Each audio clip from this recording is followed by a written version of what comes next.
Hey guys, this is now part 5 of Preggity. Part 5 contains pregnant Rarity, prehensile tale, minor food play, just like last time, showering, heavy drama, sexual denial, and anal sex. I'm sure some of you people that actually enjoy the sexual content of the story are going to like this one.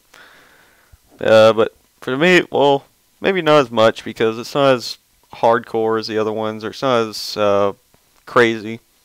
It's kind of, the story is kind of talking about how you guys met and everything. Then at the end it gets all sexual and whatever. So you're probably just going to skip to the end, aren't you? Yeah, I know you will. So, yeah, there's like some I figured out too since I'm on the subject. I was looking at the view counts on my videos of Preggity. And, yeah, there's more views on things that actually have anything sexual related in the title.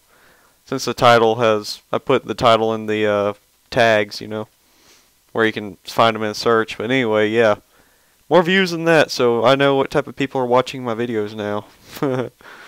Yeah, I think it's 3 or 4 or something. No, that was 3. Yeah, it doesn't have as much views because it doesn't have sex in it, in the title at least.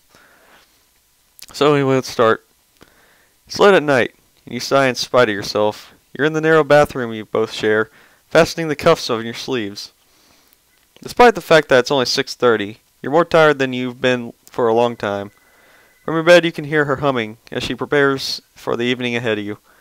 You fasten your tie tighter around your neck and brush your hair again, listening to the happy pony's preparations. Before you were married, you'd have never guessed how long it took for her to get ready to go anywhere nice. You'd have never imagined the clothing she could design when she put her mind to it either. But she'd shown you as much. God dang it, Mike. As much as when you'd first met. Even now, after the few years together, wearing the clothes she custom fitted for you, your impressions with her attention to detail, or impressions. Blah.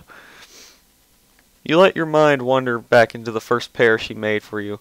It wasn't long after you after your unexpected and unplanned arrival to Ponyville that you needed her service. Your first order of business had been finding food, but past clothes and shelter became a priority. Your odd mysterious figure has been dumped on her doorstep by the direction of one very kindly serving mare after a slew of questions and a hurried lunch. At first, Rarity had been confused, and you have been embarrassed. You remember the awkward combination of blushing and polite formality that had pervaded her attitude as she fitted your uncanny and narrow frame for kinds of clothing she had never been called to make. You remember her generous nature as she gave you, a newcomer, clothes and a room for the night at no charge. You remember the hard work it took to save up the money you used to take her out to dinner a month later in thanks. You remember her expression as she arrived to dine in the most regal restaurant in Canterlot, and found you wearing the first clothes she had ever made for you, a pair of jeans and a t-shirt. You remember your years of courtship and your beautiful and extravagant wedding.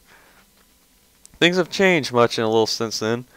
You have less time to do cute things, but still know that it's important to remind her she's special. Waking up a week ago, in a bed with yourself, Twilight and Rainbow Dash had reminded you how important it was to do those special things. Yeah, like, you know, screw your own friends and whatnot. Yeah, that's pretty special. Yeah, have lesbian sex with them. Yeah, that's something special. You'd invited her that morning over breakfast to dine with you again. You hadn't expected she'd sneak out during the week while you were at work and fashion you a fine suit from the measurements she now knew by heart. You'd also not expect her to extend the invitation politely. Over that same breakfast to Rainbow Dash and Twilight. They'd politely accept it, of course, and you'd internally sigh. Twilight and Rainbow Dash. It wasn't that you entirely disliked how things had turned out that unexpected evening, but Rarity was something special to you. Ambushed by sudden and unexpected feelings, you've not had any real physical contact with her since that evening. You know it's jealousy. You know it, but you can't explain why it makes you withhold sex from her when you normally wouldn't. She tried to put you in the mood a number of times this week, not the least of which was surprising you with your suit and her dress. The number of times she made you help her in and out of it when you were fairly certain you could navigate it alone, or she could navigate it alone. You're broken from your thoughts by a knock on the door. Honestly, are you going to adjust that tie all night? We've an appointment, you know. You look down at her little 3.5-foot tall frame. Her indigo hair is styled up brilliantly, tied back and up in a bun, looping in and out of itself in a spectacular fashion. 2 strands of it hanging down to frame her now slightly pudgy face. Those big eyes look up at you expectantly, awaiting some compliment on a dress you've now seen her in for half a dozen times at least. Still, you drink in the sight of her, determined to give a genuine compliment. Despite the efforts, though, she's done her job. Words fail you. Yeah, words fail me there. I don't know why, I can never make a freaking good compliment for some reason, I don't know. Especially if it's on, like, clothing, because I don't really care about fashion or anything. I'm not a fashion person. It's flawless. It shapes... Go away, cover fire. Ah, man, you made me lose my place now. Dang it. X-Fire came up because cover fire's talking to me. Or, he just started, so it came up. Sorry, guys. I have to go find my place again. God dang it. Okay, hold on. Navigate it alone. Oh, here it is. It's flawless. It shapes and tightly... Wait. Okay, yeah. That's where I was. It shapes and tightly hugs her swollen stomach, resting perfectly on her widened hips, tight on her chest and veering up to the neck.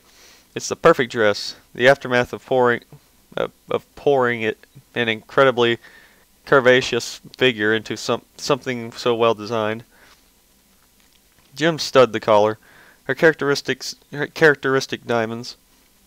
Around her neck is a beautiful gold and amethyst necklace that you can only guess the origins of. The diamond-shaped stones alone is bigger than your thumb. She starts to pout as you continue to search for a compliment.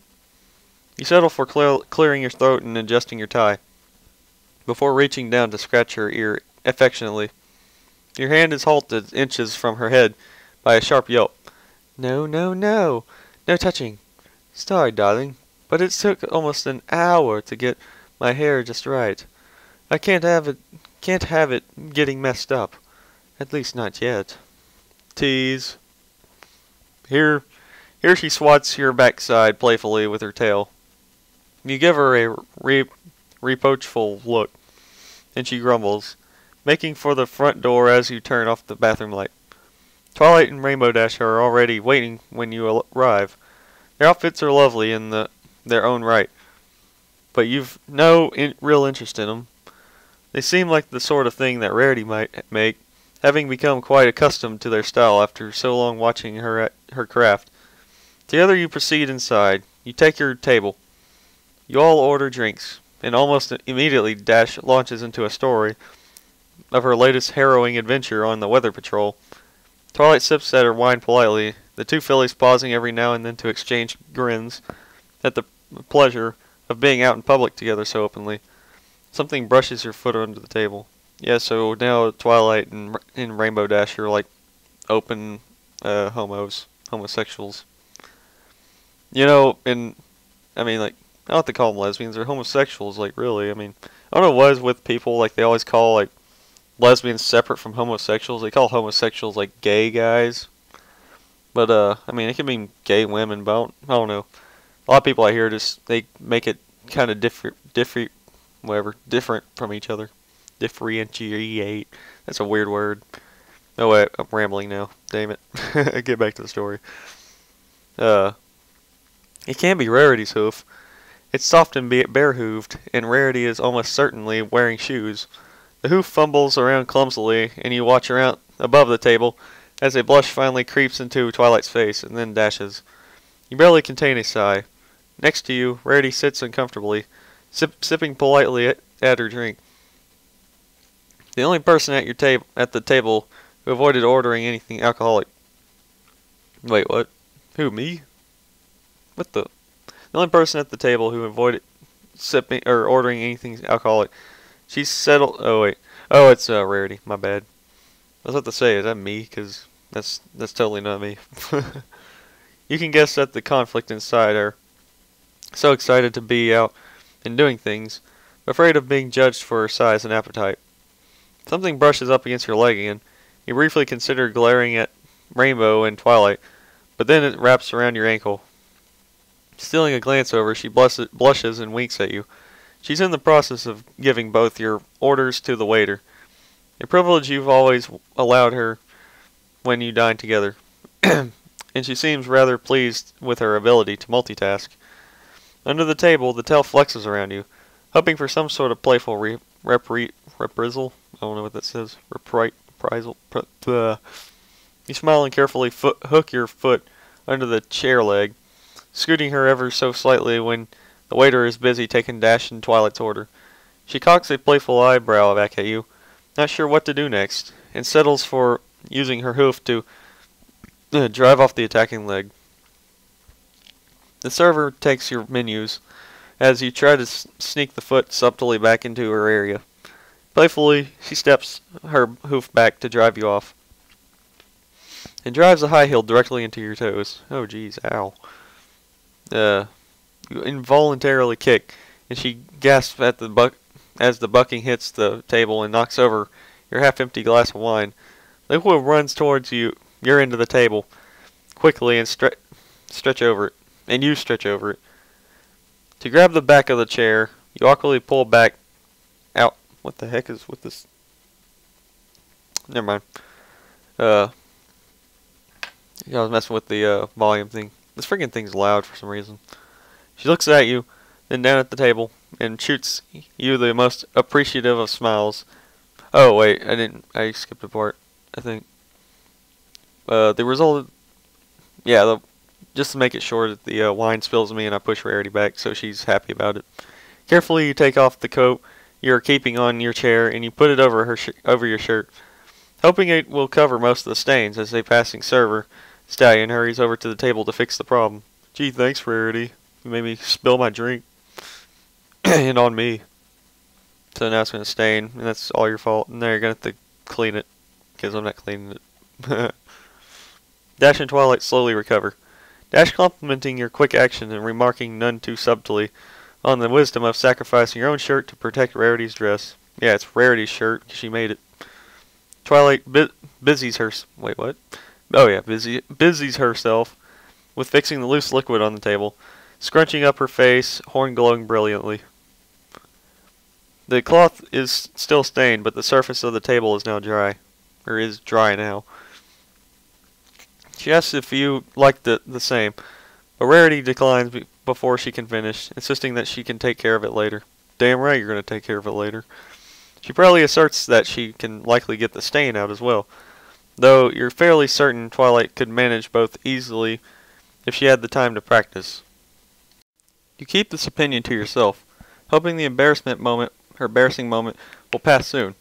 Retaking your seat, Dash assertively flags down another waiter, requesting that your glass be refilled. Before long, the full glass is in front of you. That sounded, I don't know why that sounded different. Like, before long a sec. Yeah, see, I don't know, that doesn't make any sense. Before long a second? I think that's supposed to be reworded differently. I think I forgot a word. Anyway, the girls are determined to make the evening fun, and they do a good job. Your continued melancholy aside, you find their stories enjoyable, but each time they reference or include Rarity in one, you feel an inner twinge. They've been her friends for so long, and they are so filled with stories you weren't a part of. Almost all meetings with any of her friends are like this, but you've always refused to let the outsider's feeling get in the way of her having a good time. Still, you find yourself at the bottom of the third glass of wine, all too quickly, finally starting to relax and enjoy yourself as the main course is served. Rarity picks at hers at first, Dash and Twilight enjoying every bite of their well-cooked meals, without taking any real notice of her plight. You notice though, and you carefully nudge her hoof under the table. She shoots you a surprised look and points subtly with your fork at her plate, giving her the best smile you can manage between careful bites of your own meal. Your encouragement settles in, and she starts to catch up to the others, actually finishing her plate before you're even halfway through with yours. She smiles up at you adoringly, and Dash makes a quip about her eating for two. Blush fills her ivory face, and she looks away from everyone's gaze. Twilight busies herself reprimanding her partner, but you ignore their playful and flirtatious spat as you slide your half-eaten plate across the table to Rarity. Don't you guys be messing around like that. Jeez, Twilight and Rarity. Dash. Don't you know this is public? She looks at you with a frown. Oh yeah, but why should I be talking? Because, you know what me and Rarity did in public. Yeah, ugh. I don't know why we did that. She looks at you with a frown. But you just stab one of the your well-cooked broccoli with your fork and bring her to her lips. Carefully, she takes it off of the edge of the fork and smiles appreciatively, polishing off the rest of the generous portion in only a few minutes of time. Dessert comes shortly after, and you share that with her too. She protests a great deal as you slide her a slice of cheesecake, but Twilight and Dash offer her encouragement, and she finally buckles, eating it slowly over renewed conversation. Whatever the conversation has become, you're not sure at this point. At the end of glass 5, your vision has the characteristic slow pickup each time you turn your head, and you've instead contented yourself in watching her eat. Yeah, I'm wasted now. Each chocolate dribbled, incredibly rich bites disappearing into her mouth, where she chews an appropriate number of times before swallowing it with relish. At the end, she leans back on only slightly in her chair, manners still intact, and you playfully hook your foot around the chair leg, not too so subtly pulling her over to you, though it takes some exertion. She looks around, a bit embarrassed by the display, unsure if she should reprimand you or avoid calling attention to it. She apparently decided upon the latter, leaning her head on your shoulder as you rub at the swelling of her belly under the tablecloth. From her sitting position, it rolls up like a masterfully shaped hill, tighter than ever against the confines of her lovely gown. It's taut to the touch, and you pat her kindly. The bill arrives, and you dig the appropriate amount of coins from your pocket. It's a little bit more expensive than you expected, thanks to the plethora of drinks that you went through over the course of the relatively short meal. But you remind yourself that renovations on the boutique are finished, and you've got some spare income at this point. Sweet. It's half of what prompted the evening's beginning, and you leave a more than slightly generous tip. Together you all rise, and finding your feet is difficult. 5 glasses of wine are especially potent at this point, and your feet seem heavy and awkward as you make your way to the door of the restaurant together. Dash and Twilight smile and thank you for such an enjoyable evening, walking off into the direction of Twilight's treehouse. You are Rarity. You are Rarity. Yeah, if I was Rarity, I don't know what I'd be doing. I'd probably be unhappy. You and Rarity take the wild cobblestone road back towards the urban center of Ponyville, where your tiny apartment lies waiting. You lean on her for support every now and then, and she looks worriedly up at you. When her voice comes out, it seems distant and quiet, though you're fairly sure she hasn't dropped her tone. Are you certain you're all right? Goodness, know how much you had to drink in there? What on earth were you thinking? You shrug awkwardly, almost losing your balance, swearing mentally that you're not as bad off as you seem to be when there's just a small bump in the cobblestone where you were walking, She braced her head against your side, and your fingers played idly with her hair, drawing an irritating groan from her. You know, this is not how I meant for this evening to end. Honestly, it was not. It was going quite well. If you'd just have behaved yourself, and you should. More work to do tomorrow. Man, screw you, Rarity. You're the one that freaking made this happen, you idiot. Jeez. Maybe way to be a bitch about it. I mean, God. She was the one who made me knock the crap all over, and I saved her.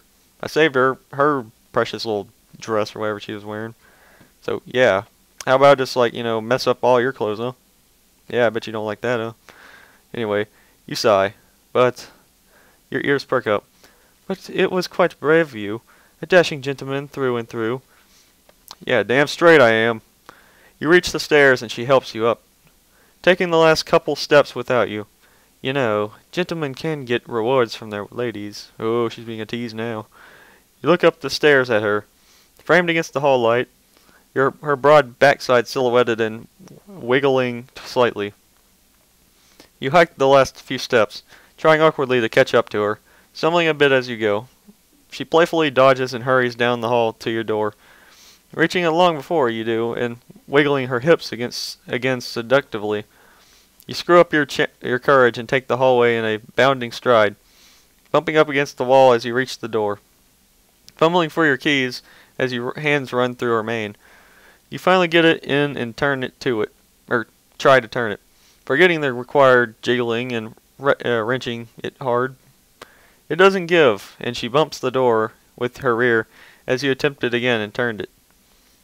Jiggle satisfied, the messy lock gives, and you swing the door open. She tries to dash forward, and you try to follow, tripping and stumbling. Her playful canter turns into a panicked dodge, trying to avoid her precious baby-carrying body being caught in your clumsy fall. You clip her side, and you both spin onto the ground. You manage to get her arms around her, or get your arms around her, sheltering her as you both roll. You lay on your back, her heavy frame on top of you, knocking the wind out of you. She hears the breath escape you and gets up with all haste. Are you all right? What were you thinking? Just imagine what could have happened if... Oh, no. Did you hit your head? Did I hit my... What are you thinking? Or what were we thinking? She looks at you in a panic for some answers, and you try to get your bearings, vision swimming. Gradually, her face comes into view. Her hair is an utter mess between your playing with it and the fall, and as you collect yourself, you start to sputter and choke back a laugh. She looks at you infuriated. Laughing? How can you be laughing? We all could have been hurt. Your laughter picks up, chest-heaving laughs at first, spreading down your stomach. You wince, breath still out of there, and you try to sit up. Yeah, that sounds like me. She harumps at you, eyes glaring, slamming the still ajar door shut, and turning on the lights. They sting your eyes and shield you. Shut up, cover her. Shield your face with them. I'll talk to you later. You need to be more responsible. We both do. It's not long before, well, you know. You try to stop laughing and get swatted hard in the face with her tail. Ah, jeez. Ouch. Attention finally on the situation at hand. You sit up and look at her. She's teary-eyed. We could have been hurt. Oh wait. Quotation ends. She looks at her swollen stomach, voice still unsteady. I'm still not sure we aren't. How could you be so reckless? Honestly. I'm going to get in contact with Twilight if she's still awake. Go shower off and sober up. We are going to talk about this. Jeez, thanks, Mom. She storms out of the room, leaving you to collect yourself with a grumble. You know, there was really nothing that would have endangered... Well, I mean, like, she got out of the freaking way quick enough, and she didn't get really hit. So I don't know why she's getting so angry, but I guess I was thinking that she was probably that angry because, you know, when women are pregnant, they're usually more emotional than usual. But anyway, I'm not going to talk about that too much because I don't like that kind of stuff. It's gross. It makes me very nauseous. Anyway, you try to think of something clever with regards to Twilight and still being up, but your mind is cloudy and your speech slurred. In place of an intelligible sound of grunt comes out. Sides still hurting from laughter and heavy pony. Peeling your shirt off, you make for the shower. You let the water wash over your face. Your brain's clearing up a bit now, though you've only been in the shower for 10 minutes at the most. Slowly you realize what trouble you both might be in, and you sink to your knees in the shower. You're unsure if you should go out and comfort her while she waits for a reply from Twilight. Realizing you've done plenty of damage already, you sit back in the shower. You need to sober up fast. You count in your mind the number of drinks you had. 5. Not much food either, but you're still physically full from the night. They spelled D, but they didn't put the E. You can't have metabolized it all yet, right? You shake your head, water getting in your eyes. You can't get less drunk, but you can avoid it getting worse. Hunched over, you carefully direct your finger to the back of your mouth. There's a knock on the door, and it freezes you before you can manage to see the plan through. Without waiting for a reply, the knob glows and the door swings open. She stands there, eyes puffy but dry. Carefully she waddles in, taking a seat next to the shower, leaning against the base of the tub and sighing, "Gee, why don't you just go ahead and get in?" You slide the door aside, wet hands reaching out gently for her. Yeah, I'm reaching out for her. Her dress is off. Her hair is down in a mess, but she seems to be getting composed. Finally she manages. And I'm wondering, how does, that's her shower, so how do ponies actually take a shower in this universe, I guess they have, I guess they have special unicorn ones, but, there's probably some for earth ponies and Pegasi, or Pegasus. I don't know. I don't know how to pronounce Pegasi or Pegasus, but, I'm just picking whatever. Yeah, I guess they have, some sort of lever for the earth ponies. I don't really know. But, I guess the unicorns would have freaking magic knobs or something. Anyway, continuing on. That is back from Twilight. She says everything should be fine. She told me to check on things with my, said to be careful and not to exert things down there for a bit. She said you probably rescued us both. You look up from your sulking spot under the hot onslaught coming from above. I'm just so happy. You look over at her, and she's crying. She scoots closer, and you take to your knees, leaning over the base of the tub and pulling her close. It was such a close call, and I'm sorry. It's just, you were so irresponsible tonight. You know that, don't you? She breaks from the hug to look into your eyes, and you feel hot, stinging water filling them that privately you can't blame on the shower. She sees it, and sees your nod. Nuzzling your face gratefully, she edges her body closer to you. I'm sorry, too. I didn't mean to get so angry at you. I was being difficult also. I shouldn't have. Yeah, you're right, you shouldn't have.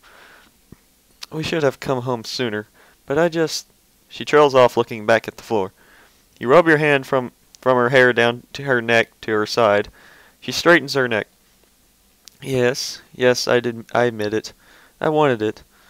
You've just been so bad about this week. I figured we were finally going to get around to it tonight. I know it's not very ladylike to take advantage of someone, but I just can't imagine why you've been so distant this week. I mean, ever since the dash in Twilight.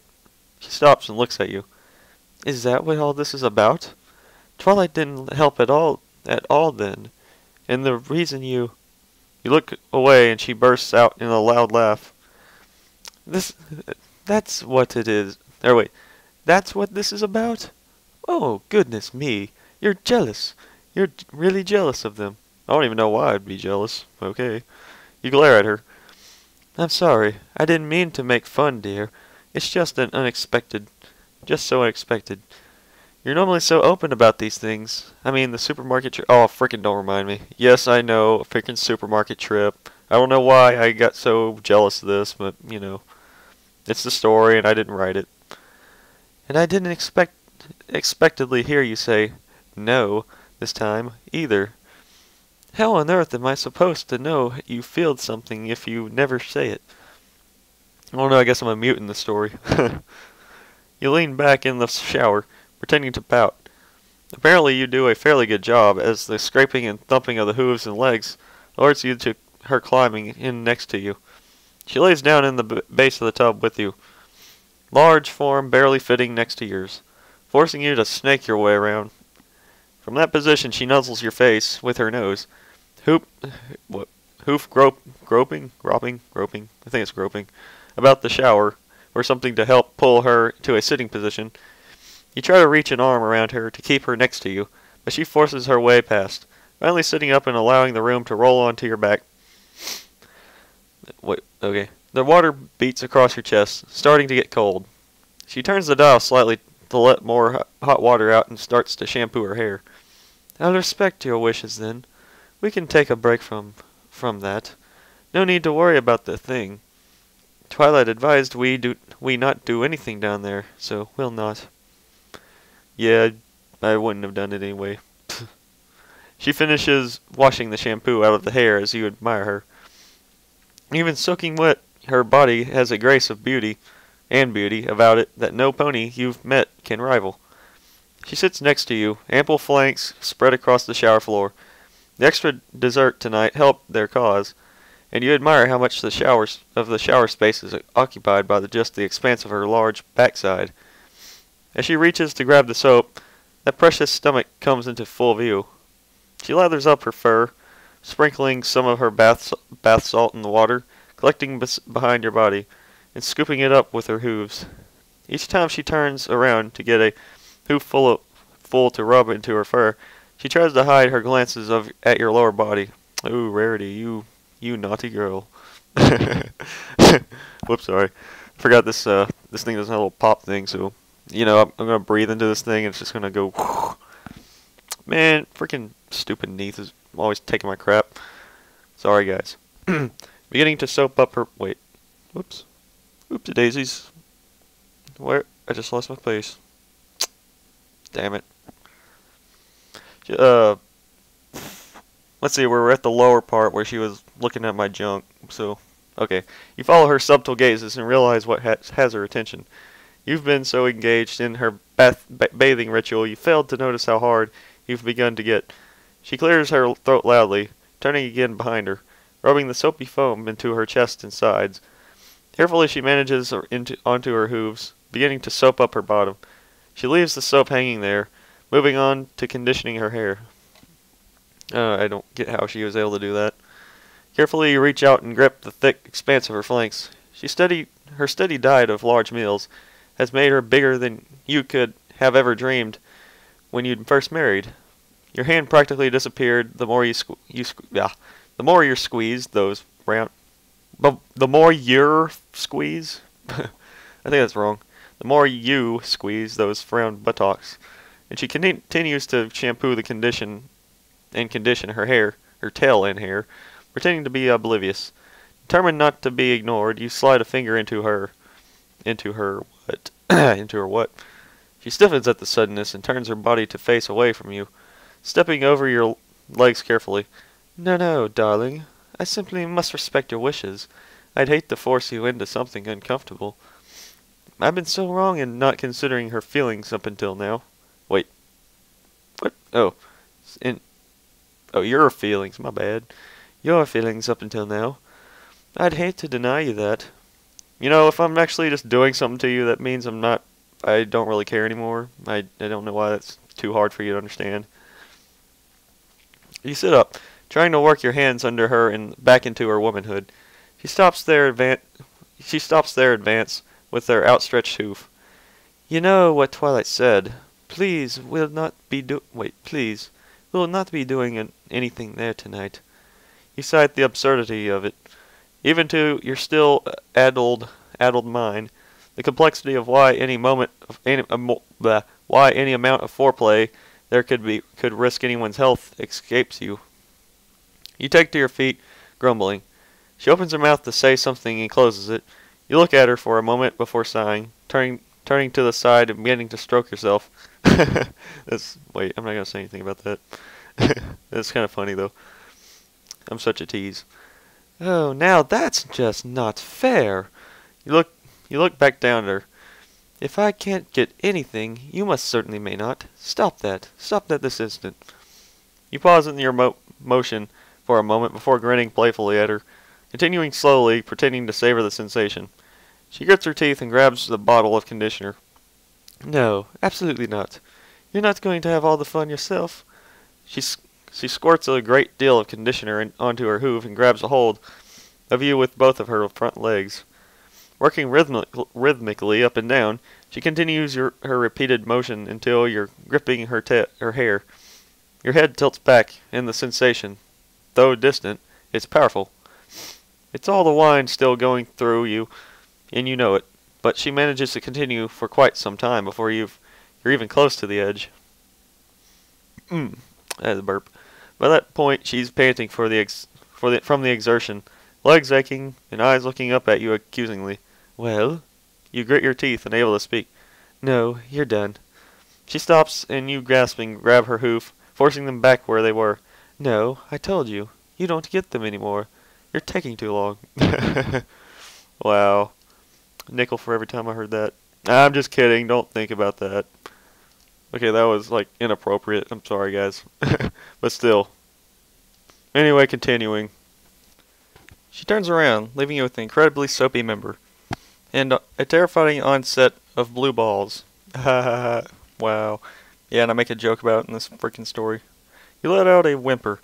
Wait. Yeah, you let out a whimper, only half playful, and she sighs with her back to you, lowering her forelegs towards the ground. You can't put it in there, alright? Wait. What? I said that wrong. Oh wait. Dang it, how does this go? You can't put it in there, alright? But you can look at me if you want, while you try to finish up. You sigh, stroking up and down again, getting closer and grabbing a handful of her meaty haunches, with her free hand. Don't you mean of? I don't know. I'm not going to correct it. I forgot I'm not going to correct anything because I can't think very well. I'm trying to read this. You play your thumbs around the outside of her slit, and she wriggles away a little bit. Changing tact, you rub around the pucker of her ass. She sighs and wiggles a little more. Now out of shower to move away in. You pursue her, slick fingertips slipping in. No, it's dirty back there. Don't. You can't. You stop rubbing her, or yourself. Yeah, you can only guess where I put my finger in. Other hand now rubbing the flank, reassuring as you work your little finger all the way in, hoping to loosen her up. You work a little more lubricant conditioner from your hard-on, slipping your ring finger in next.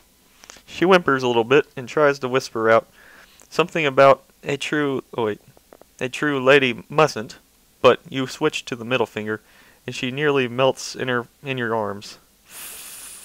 You slide out of her carefully, trying to let her get her words out. Fingers, your fingers, oh yes. You look at your hands proudly. You're one of a kind. You apply a bit more lubricant and slip 2 fingers carefully and slowly in. She scratches with her hooves, neck craning. Put it in, oh yes, oh please, come on, put it in. You slide them in and out carefully in another minute at least, reapplying lubricant when necessary. Despite all her protest, you refuse her, the one still throbbing part of you that she wants. She's squeaking in the hot cascade now. Please, please, please, please, please. Never. I'll not look at another again.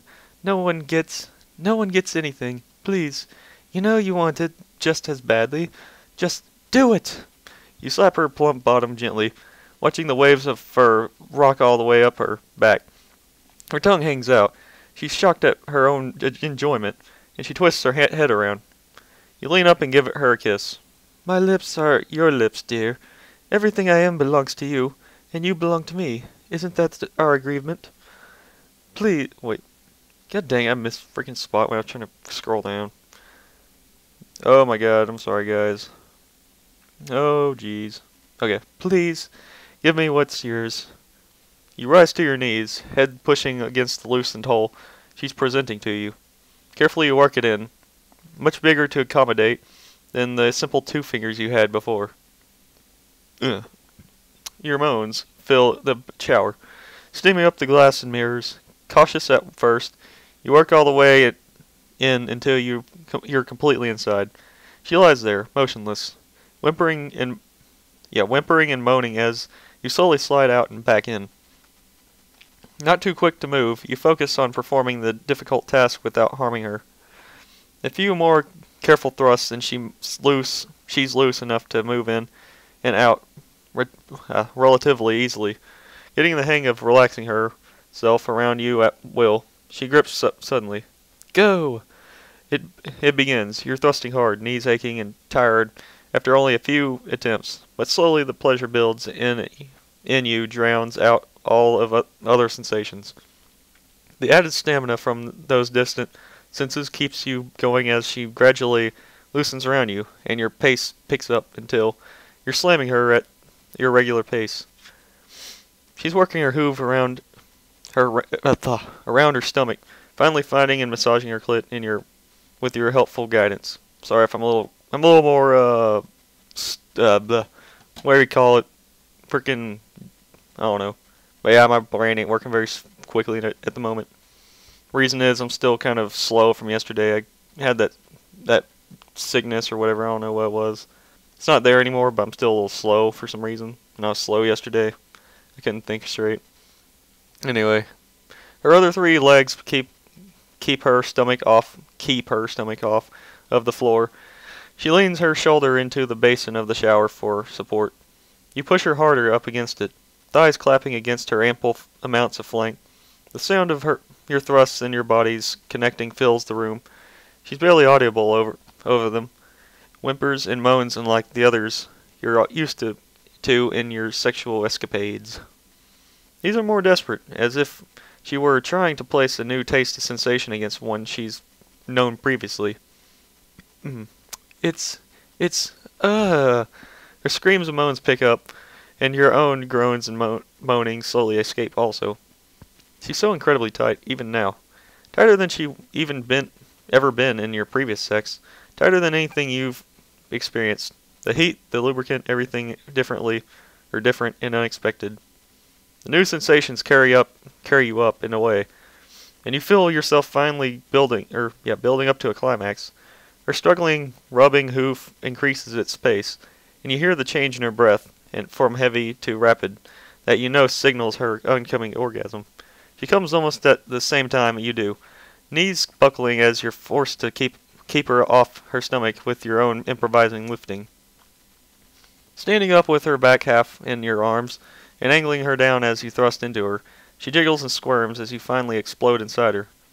The waves of pleasure almost take you off your feet, and you feel your hot, sticky release filling up the cavity you made with the desperate thrusts. You barely...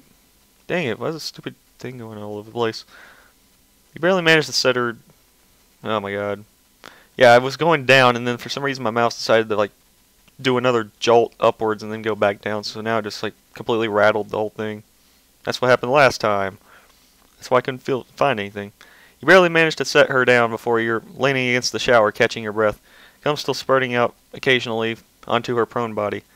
She looks up, catching some of her face, and opened her mouth as you aim for it. The musty string covers up her snout, into her mouth and into her eyes. She tries to wipe them clean with her with her hooves, using the shower water to help. As you continue to pant dodgily, she looks up at you, getting the last of your seed off her hoof and with her mouth, her tongue. It's a different taste. It's a different taste. It's not a bad one, just different. No, it probably tastes like wine, doesn't it? She manages a smile at you between exhausted breaths. Thank you for the night. I know it's not been easy. It is not been easy. Are you serious? It's not been... There's a lot of spelling errors in this one. I think this is when they started, I don't know. Never mind. I know it's not been easy for either of us, but but you really are in everything a lady could hope for. You smiled down at her, breathing labored, and mouthed those 3 words you two exchanged during tender moments. I love you too, darling. Yeah, just in case you didn't get the first time that said those first 3 words, those 3 words. She rolls over closer to your feet, looking up at you. You scoop her into your arms, kissing her neck, reaching past her to turn off the shower. Carefully, you towel both yourselves and her off, her hair coming out of a bit of a mess. She agrees to leave it until tomorrow, and you very carefully pick her up and carry her to the bedroom. Her weight is difficult to manage, but you know how much she loves to feel small. Especially at this point in her pregnancy, you manage to trip with grace, and you set her gently on your bed. She curls up waiting for you when you emerge from the closet with something to wear to bed. She squints, trying to make out what it is. Realization dawns, and she bursts into a wide grin. Clad in the first shirt she made for you, you ease into the bed next to her, spooning up against her, arms wrapped around her in her precious tummy. She wriggles on the bed until her back is up against your chest and lets out an enormous sigh. Why do people say wriggle? Why can't they just say wiggle? I mean, aren't they the same thing, pretty much? There she remains until she drifts off into a sleep with you. And that's the end of chapter 5. Sorry for this ending part being so messed up. It's just I just got off of this illness or whatever I just had. Or, yeah, just a short illness I had yesterday that I was talking about. And I'm still a little slow. I'm just all blah, whatever you want to call it. But yeah, this, if you haven't noticed yet, I think I've said it before, but I've been starting and just stopping through this whole story because it's been so long and it's just boring. So you can probably tell the change of my voice after a while because I did some of them on the weekends and stuff, and that's when like I don't have band and I'm not yelling all the time. So my voice kind of my voice is like all the way back to normal. But when I start yelling and stuff, then it just starts going deeper because I can't use anything higher. So if you notice that change, that's pretty much why. Anyway, that's there's your anal sex chapter for today. So I hope some of you guys actually enjoy that stuff, like it. Anyway, part 6 is next, and to say I don't think I've read this one yet, so I'm gonna read it before I record it. I think maybe maybe it'll be a surprise. Maybe it'll just be like, oh hey, look, or let's see what he does when he hasn't read this chapter yet. So anyway, that's it. I'll see you for part 6, whatever.